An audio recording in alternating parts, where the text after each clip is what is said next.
자유로운 연애를 꿈꾸는 한 남성이 있습니다. 그는 데이팅 앱을 통해 한 여성을 알게 되었고 두 사람은 합의하에 가벼운 만남을 갖기로 하지만 어느 순간 시작된 여성의 엄청난 집착에 남성은 괴로워합니다.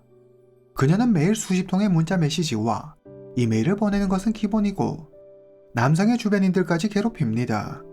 남성은 여성을 경찰에 신고하지만 여성은 행방불명 상태. 여성의 집착은 시간이 갈수록 더 심해집니다. 그렇게 시간이 흐르고 몇 년이 지나 엄청난 사실이 밝혀집니다. 미국을 발칵 뒤집어 놓은 끔찍한 사건의 전말, 지금부터 알아보겠습니다. 2012년 미국 오마하. 오마하는 미국 중서부 네브래스카주 동부에 있는 도시로 2020년 기준 인구 약 48만 명이 살고 있는 네브래스카에서 가장 큰 도시입니다. 투자의 귀재 워런 버핏의 고향이며 세계적인 투자회사 버크셔 해서웨이의 본사가 있는 곳으로도 유명하죠. 데이브 크루파, 당시 나이 35세, 자동차 정비사입니다. 2012년 오마하로 이사온 데이브는 자동차 정비소에서 일하고 있습니다.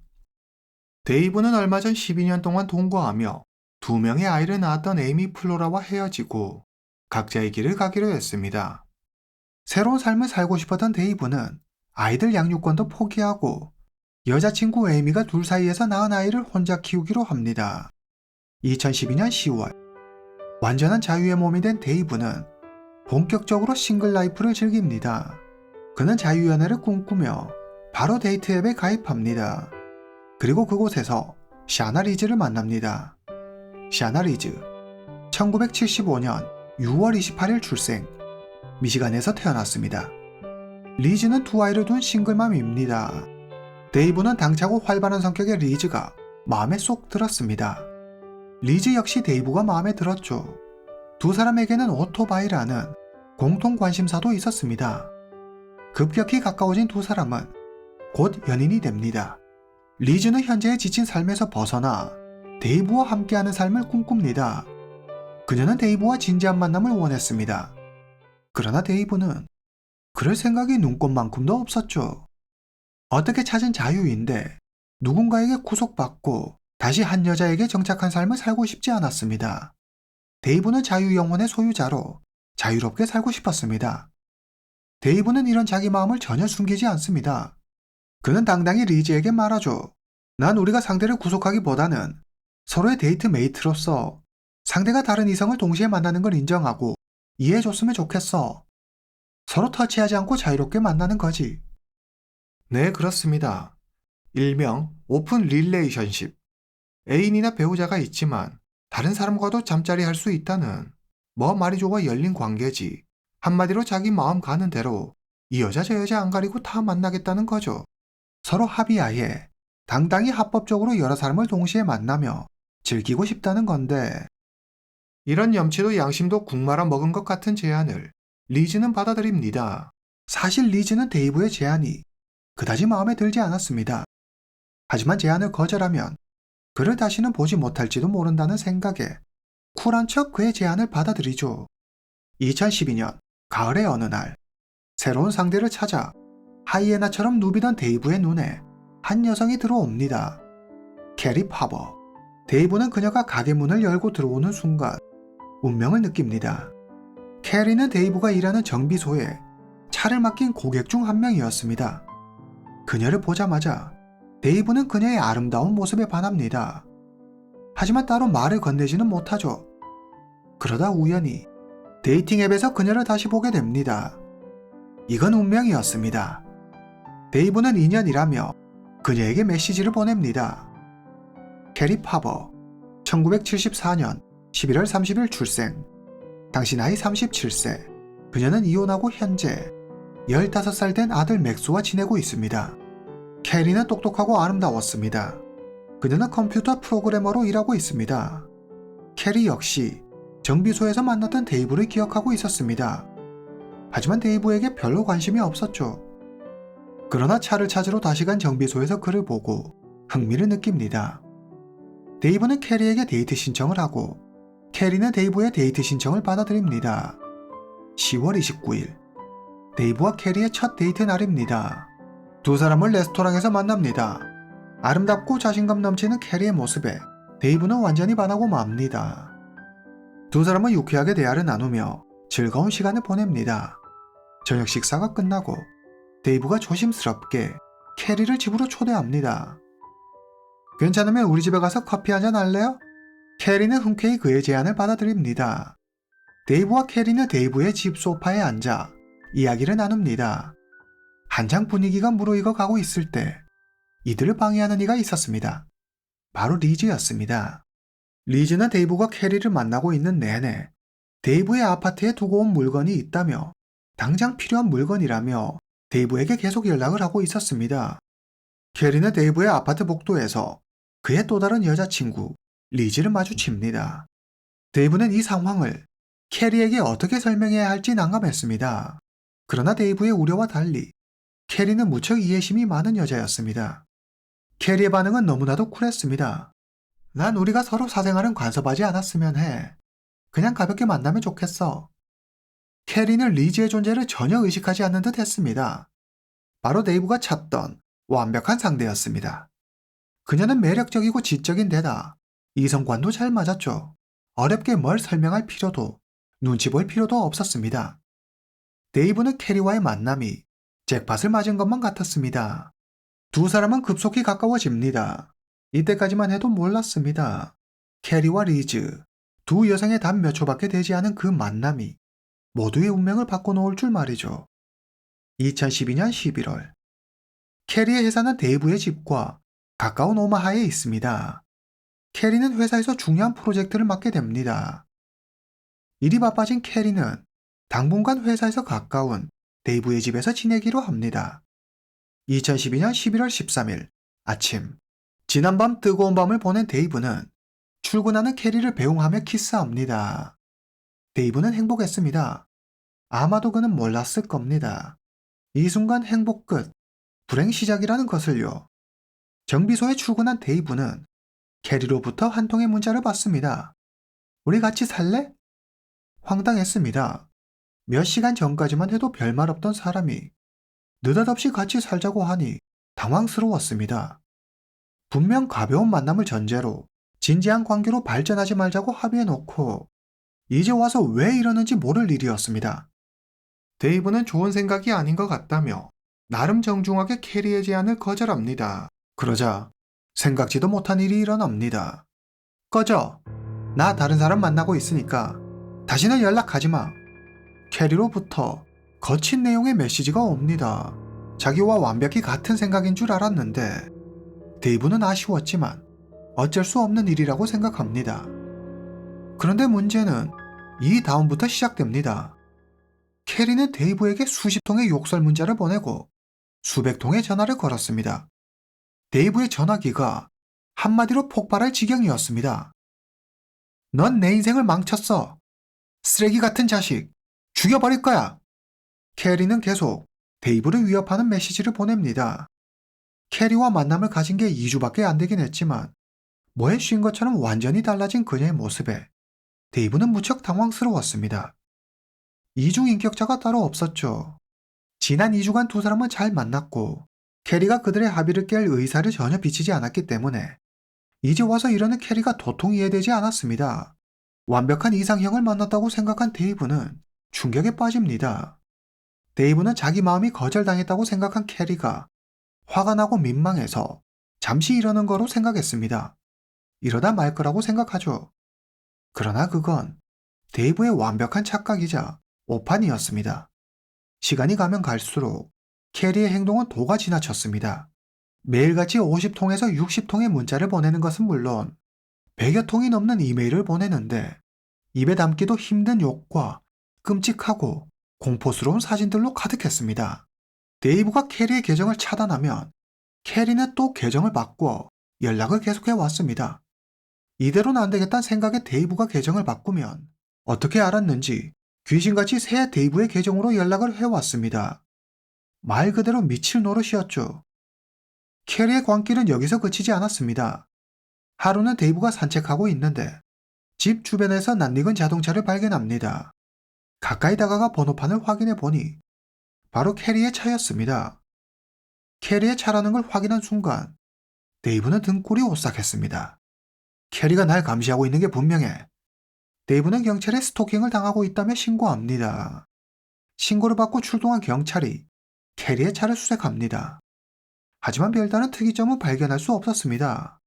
경찰은 차 안에서 사탕통 하나를 발견하고 통에서 지문을 채취합니다.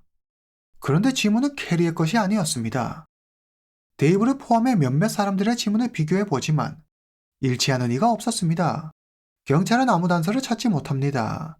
그렇게 며칠이 지나고 어느 날 아침 데이브가 정비소에 출근합니다. 그런데 동료들이 한 곳에 모여 웅성거리고 있었습니다. 무슨 일인가 하고 동료들이 모여 있는 곳으로 간 데이브는 기겁합니다. 벽에는 다음과 같이 쓰여 있었습니다. 데이브는 여자를 때리는 쓰레기지. 데이브는 캐리의 짓이라는 걸 단번에 알아차렸습니다. 더 이상 참을 수 없었던 그는 캐리를 찾아가 따지고 싶었지만 그녀는 그의 연락을 받지 않았습니다. 잠시 후 이메일을 확인한 데이브는 그만 그 자리에 얼어버리고 맙니다. 난 항상 당신 곁에서 지켜보고 있어. 데이브는 오싹해졌습니다. 그는 그 길로 바로 호신용 총 한 자루를 구입합니다. 캐리의 기괴한 행동은 데이브에게만 국한된 게 아니었습니다. 캐리는 데이브의 또 다른 데이트메이트였던 리즈를 가만두지 않았습니다. 데이브에게 하는 것처럼 문자와 이메일 폭탄을 보내며 매일같이 그녀를 위협했습니다. 리즈가 캐리에게 괴롭힘을 당하는 걸 알게 된 데이브는 자주 만나 그녀를 위로했습니다. 데이브와 리즈가 자주 만남을 갖자 캐리의 스토킹은 더 집요해지고 더 극단적이 됩니다. 어느 날 데이브는 사진 한 장을 이메일로 받게 됩니다. 두 손이 묶인 채 한 여성이 차 트렁크에 갇혀 있었는데 테이프로 입이 막혀 있었고 옆에는 칼이 놓여 있었습니다. 사진을 자세히 보니 트렁크에 갇혀 있는 여성은 리즈였습니다. 리즈가 캐리에게 납치당해 위험하다고 생각한 데이브는 곧장 경찰서에 신고합니다. 리즈는 출동한 경찰에 의해 구조됩니다. 하지만 캐리는 찾을 수 없었습니다. 캐리의 기행은 이게 다가 아니었습니다. 그녀는 리즈의 차를 긁어놓고 한밤중에 집 창문을 깨는가 하면 심지어 집 안까지 들어와 벽에 욕을 써놓기도 했습니다. 아이들이 있는 집에 이런 불길한 일들이 일어나니 리즈는 무척 불안했습니다. 2013년 8월 17일 경찰서 전화벨이 울립니다. 지금 집에 불이 났어요. 리즈의 전화였습니다. 경찰은 현장에서 6개의 조연재를 발견합니다. 누가 일부러 리즈의 집에 불을 지른 겁니다. 다행히 그 시각 리즈와 아이들은 외출 중이었습니다. 그러나 리즈가 기르는 강아지 2마리, 고양이 1마리, 그리고 뱀 1마리가 끔찍하게 불에 타 죽고 말았습니다. 그 시각 데이브는 메시지 하나를 받습니다. 내가 리즈 집에 불을 질렀어. 근데 리즈와 아이들이 집에 없었네? 열받아! 경찰은 방화 용의자로 캐리를 지목하지만 그녀를 찾을 수 없었습니다. 너무나도 완벽히 숨어버려 그 흔적조차 찾을 수 없었죠. 캐리의 소름 돋는 기이한 행동은 계속됩니다. 데이브와 리즈가 함께 시간을 보내고 있으면 대체 그걸 어떻게 알았는지 두 사람한테 캐리로부터 문자가 옵니다. 재미가 좋네? 죽여버리기 전에 거기서 꺼져! 데이브는 자기 때문에 리즈가 이런 모진 일을 겪는다고 생각해 너무 미안했습니다. 죄책감까지 느낄 정도였죠. 하지만 리즈는 크게 동요하지 않았고 덤덤하게 데이브를 위로하며 용기를 줍니다. 데이브는 리즈의 진심에 감동받습니다. 계속되는 캐리의 괴롭힘에 데이브와 리즈는 좌절감과 두려움을 느끼지만 공통된 아픔과 고통을 공유한 두 사람은 더 끈끈해지고 가까워집니다. 2012년 11월 16일 한편 캐리의 어머니 낸시는 딸이 사라졌다며 경찰에 실종 신고를 합니다. 낸시와 딸 캐리의 사이는 무척 좋았습니다. 캐리는 하루도 빼먹지 않고 매일 어머니 낸시에게 안부 전화를 했습니다. 그랬던 그녀가 일 때문에 캔자스에 왔다는 연락을 마지막으로 자취를 감춰버립니다. 가끔 문자 메시지만 보낼 뿐이었죠. 그러나 낸시는 문자를 보내는 사람은 딸 캐리가 아니라고 주장합니다. 캐리는 철자가 틀리거나 문법에 맞지 않는 문장을 쓰는 법이 없었는데 낸시가 받은 문자에는 철자와 문법이 틀린 문장들로 가득했습니다. 그리고 말투가 딸 캐리와 달랐죠. 특별한 이유 없이 결근한 적 없던 캐리는 문제의 13일 이후부터 회사에 출근하지 않았습니다. 캐리의 상사는 캐리로부터 이메일 한 통을 받습니다. 그녀는 편지로 회사를 그만두겠다고 통보하죠. 그녀의 이해할 수 없는 행동은 여기서 그치지 않습니다.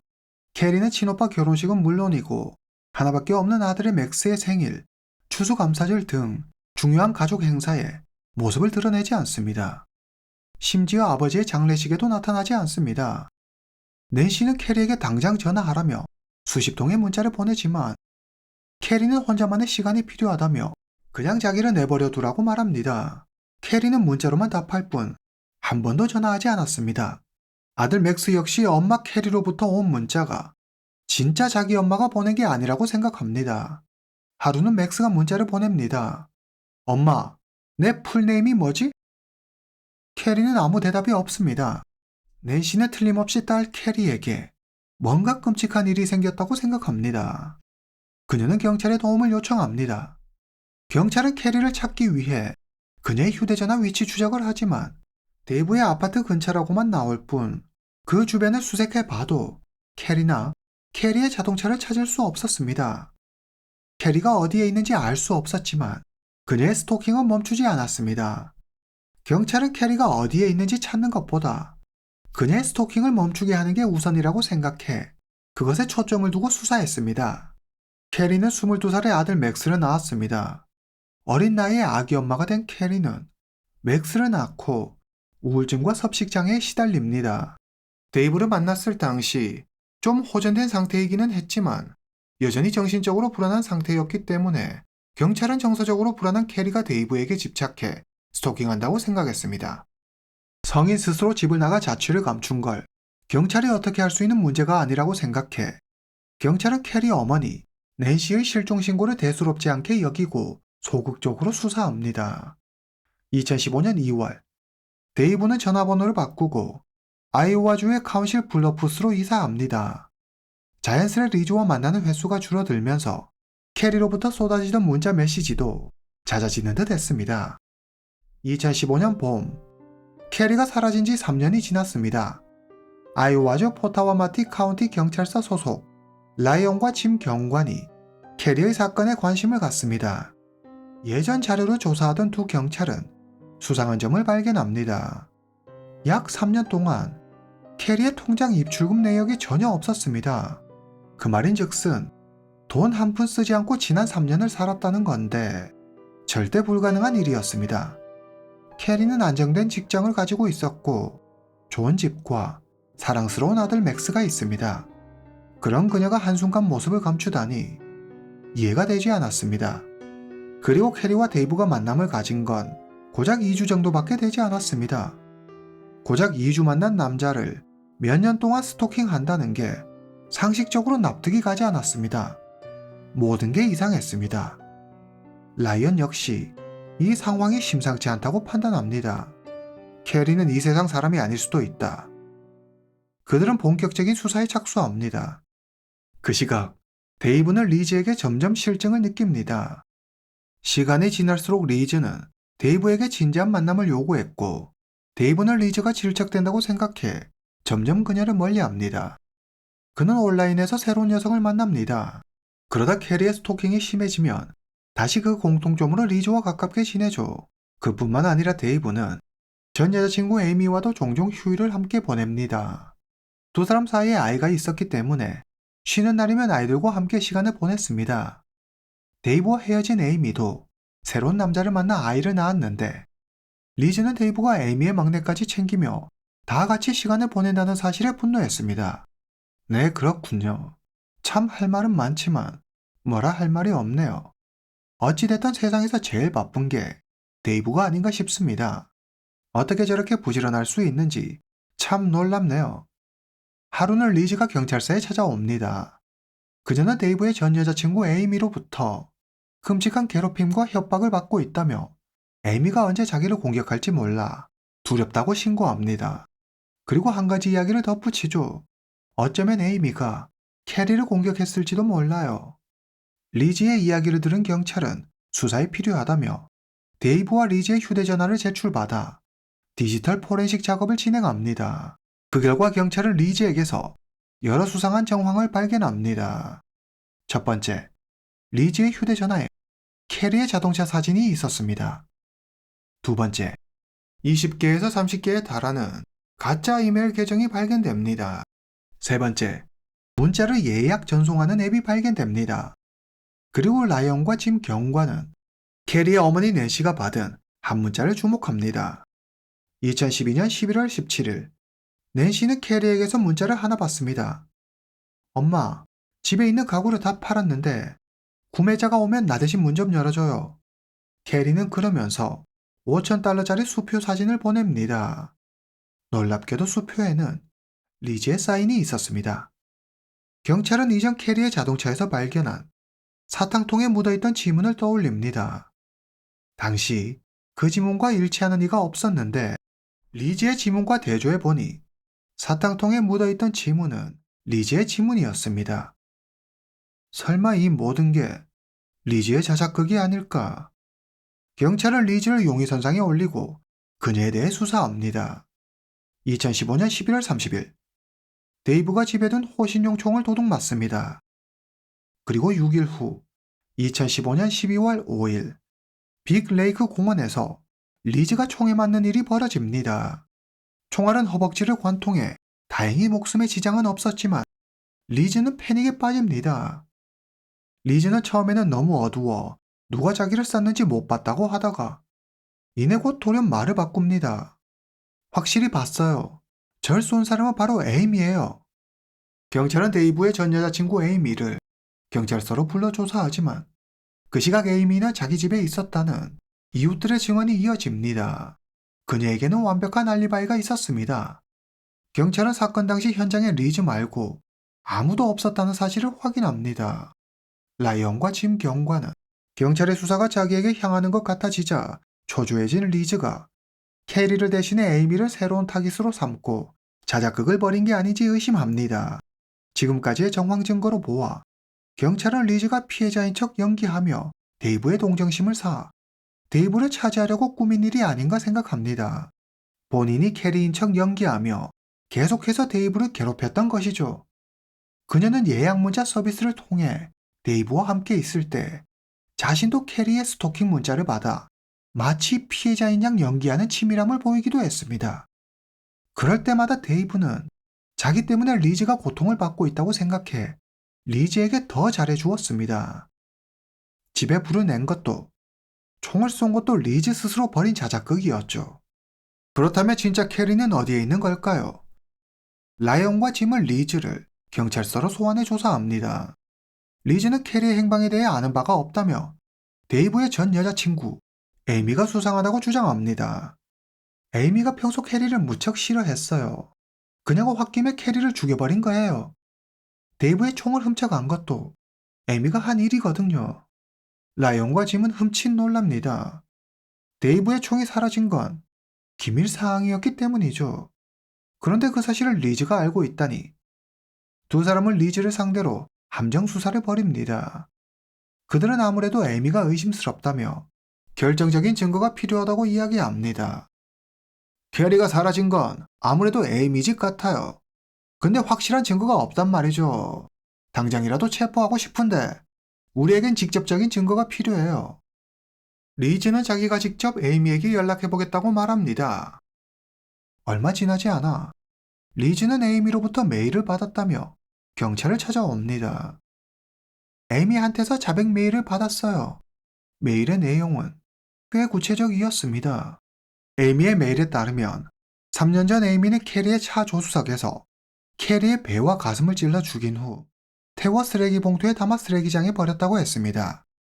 메일에는 실종 전단에도 언급되어 있지 않은 캐리의 문신에 대한 내용, 캐리의 차와 집 등 직접 캐리를 만나지 않고는 모를 내용들이 담겨 있었습니다.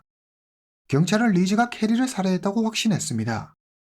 라이언과 짐 경관은 전문 수사관들과 함께 수십만 건의 메시지와 메일을 추적한 끝에 에이미가 리즈에게 보냈다는 메일이 게릿이라는 남자의 IP 주소라는 것을 알아냅니다. 게릿은 여러 해 동안 리즈가 자기 여자친구라고 생각하고 함께 살고 있었습니다. 게릿은 여자친구가 자기를 만나면서 다른 남자를 동시에 만나고 있었다는 사실에 충격받습니다. 배신감에 휩싸인 게릿은 경찰 조사에 협조합니다. 경찰은 게릿의 도움으로 이전 리즈의 아파트를 수색해 캐리가 친구들과 함께 찍은 영상이 있는 카메라, 여러 개의 휴대전화와 전자제품을 발견합니다. 라이언과 짐은 리즈가 에이미에게서 받았다는 메일에서 언급한 캐리의 차량을 조사합니다. 그리고 의자 시트 아래에서 핏자국을 발견합니다. 혈액 분석 결과 캐리의 것으로 밝혀집니다. 경찰은 다시 리즈를 경찰서로 소환합니다. 그러나 그녀는 자신의 범행을 극구 부인합니다. 캐리를 만난 건 사실이지만 약간의 말다툼 끝에 집으로 돌아갔다고 하죠. 하지만 경찰은 리즈가 캐리를 죽였다고 확신합니다. 그러나 문제가 있었습니다. 아직 캐리의 시신을 찾지 못했기 때문에 증거 불충분으로 리즈의 범죄 혐의를 밝히지 못할 수도 있는 상황이었습니다. 이때 데이브가 자기 집에 리즈의 태블릿 PC가 있다는 걸 기억해냅니다. 경찰은 태블릿 PC를 복원해 과거 자료를 찾아냅니다. 수만 장의 사진 속에 문신이 새겨진 잘린 발 사진이 있었습니다. 데이브는 그 발이 캐리의 발이라는 걸 한눈에 알아봅니다. 캐리의 문신과 같았죠. 리즈가 범인이 분명했습니다. 2016년 12월 22일, 경찰은 리즈를 1급 살인 혐의로 체포합니다. 그녀는 2012년 11월 13일, 캐리를 차 안에서 찔러 죽이고 이후 캐리 행세를 하며 3년간 15,000개의 이메일과 5만 개의 문자 메시지를 데이브와 데이브의 데이트 상대에게 보내 협박했으며 자기 집에 불을 내고 자기 다리에 총을 쏘는 등의 엽기적인 행동을 했습니다. 2017년 5월 10일, 리즈는 캐리 파버의 살인 혐의로 기소됩니다. 리즈는 증거 불충분을 들어 무죄를 주장합니다. 캐리의 시신이 발견되지 않았을 뿐더러 범죄 현장도 범죄 도구도 발견되지 않았으므로 범죄 사실 자체가 성립되지 않는다고 주장합니다. 2017년 5월 24일, 재판부는 리즈에게 가석방 없는 종신형을 선고합니다. 그리고 2급 방화 혐의로 추가 20년형을 선고합니다. 얽히고 설킨 이들의 관계와 만남은 하나이의 엄마이자 누군가의 소중한 딸인 이의 목숨을 앗아가는 끔찍한 비극으로 끝이 나고 말았습니다. 오늘 이야기는 여기까지입니다. 다음 시간에 뵙겠습니다.